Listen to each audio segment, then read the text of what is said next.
Welcome to নাইবো Bangla. তো আমি Michael, আর আজকে আমি ডিএলএস গেমে যারা প্রতিনিয়ত হেরে যায় তাদের জন্য এই ভিডিওটা খুব গুরুত্বপূর্ণ হতে চলেছে। তো শেষ পর্যন্ত ভিডিওটা দেখতে থাকো, তাহলে সম্পূর্ণ বিষয় বুঝতে পারবে আর সম্পূর্ণ টিপসগুলোকে কাজে লাগাতে পারবে। ঠিক আছে, তো আমি সাধারণ ওয়ান টিপস বলবো।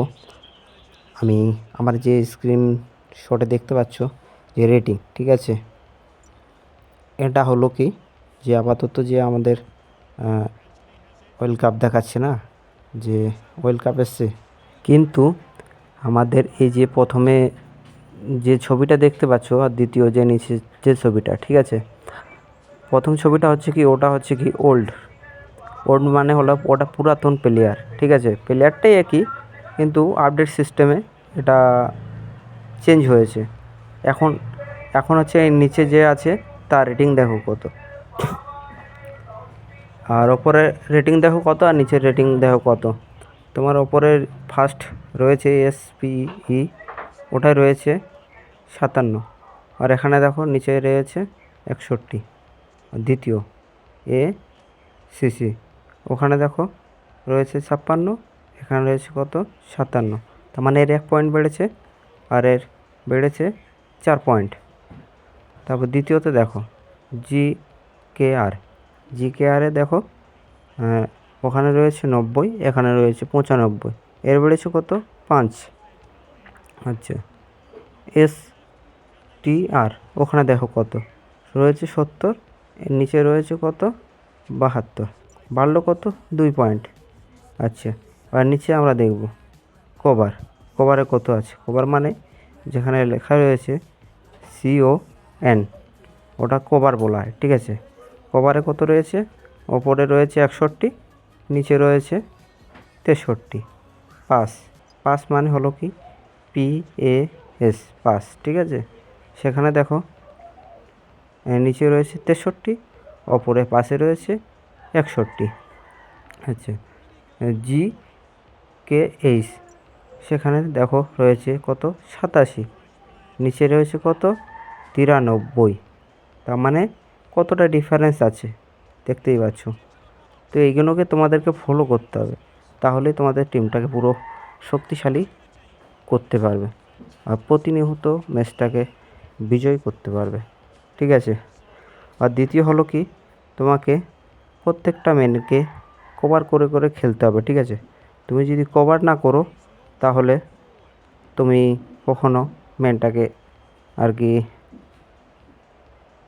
করতে পারবে না। আমার হয়তো বলা ভুল হচ্ছে, কিন্তু এইসবগুলোকে ফলো করলে তুমি সম্পূর্ণ গ্রো করতে পারবে তোমার টিমটাকে আর কি।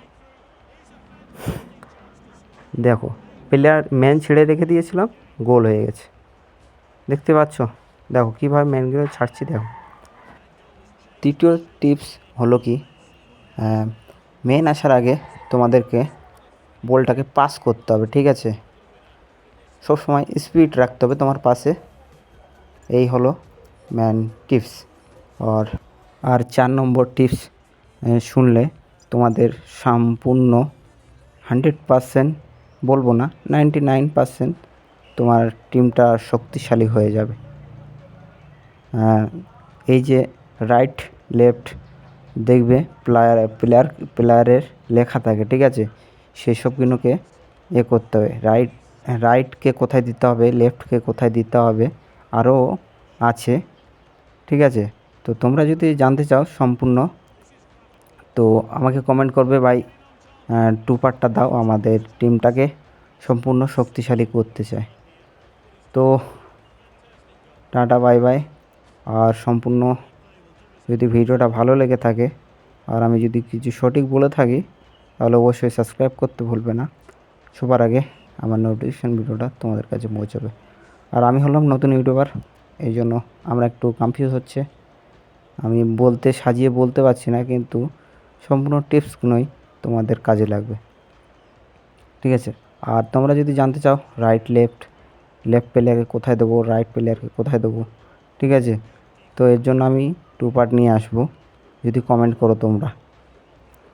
ঠিক আছে, আর কমেন্ট না করলেও আমি অবশ্যই দেওয়ার চেষ্টা করো, কেননা ভিডিও বানাতে টাইম লাগে, স্ক্রিপ্টগুলোকে মনে করতে হয়, ঠিক আছে, ভাবতে হয় কিভাবে বলবো তোমাদের সামনে। তো দেখা হবে পরের ভিডিওতে, যদি কমেন্ট করো, না হলে আমি চেষ্টা করব আরও গুরুত্বপূর্ণ কিছু ডিএলএসের বিষয় নিয়ে আসার। তো সকলকেই ধন্যবাদ জানিয়ে আমি বিদায় নিলাম।